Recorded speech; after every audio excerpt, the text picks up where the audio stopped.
Ring, ring, ring. I groaned, rolled over, and stuffed my head under the pillow.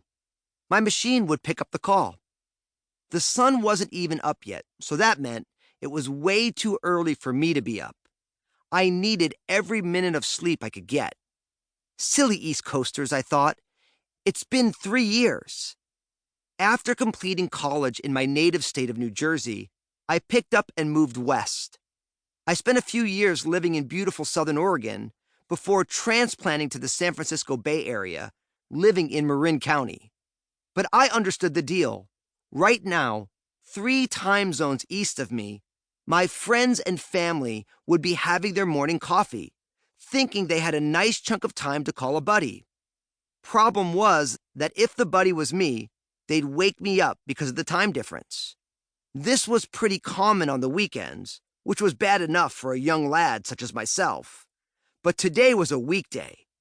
I hoped if my machine picked up enough calls that maybe everyone would figure it out and start calling me after work.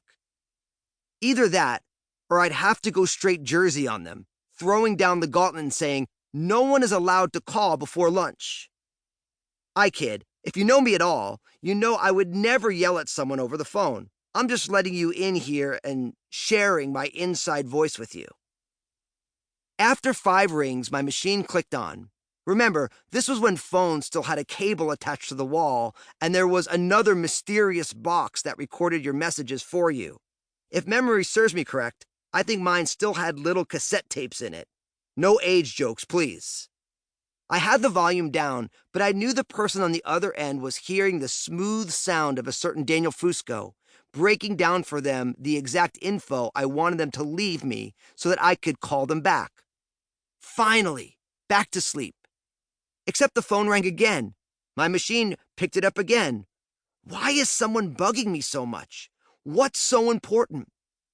I was in my early 20s, working my first real job in an office building with a water cooler and a copier room and everything. So getting out of bed on a Tuesday before my alarm went off at 7:30 was a definite no-go. If you've seen me in person, you know beauty sleep is one of the only things keeping other people from reporting a Sasquatch sighting when I go hiking. When the phone rang for the 4th time, I reached over and turned up the volume on the answering machine. Pick up the phone, Daniel. Pick up the phone. Come on, pick up. Pick up. Yikes. That did not sound good. I reached past the machine and grabbed the handset. What? I grunted, rolling back onto my pillow. Where's Kris? Asked the voice. It was my buddy Rob from Jersey. Kris was a mutual friend. Kris? I repeated. Yes. Where's Kris? Now Rob was yelling. Kris works in the towers, right? What in the world is he talking about? Bro, it's like 6 in the morning, I protested. How the heck am I supposed to know where Kris is? I don't even know who he's working for these days. What's going on? Wait, you don't?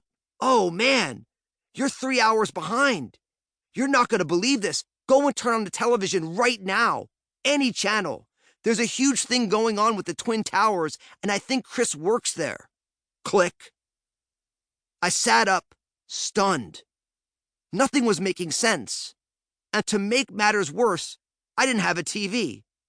Pretty common now, but back then cutting the cord wasn't a thing. I wasn't trying to be cool. I was just a guy without a television. So I found the next best thing and cranked up the radio on my alarm clock. The news anchors were talking about some sort of accident at the Twin Towers and an explosion.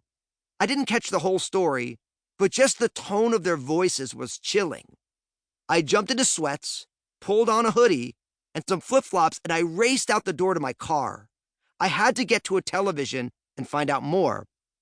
Who did I know who worked in the towers? I still had tons of friends and family back east, including a bunch who worked in and around Manhattan. But how many were at the towers? I left my street and turned onto the main road. Does my buddy Kris work there? I don't know. There was a strip mall up ahead. I think my brother-in-law might work at a law firm with an office in the Twin Towers.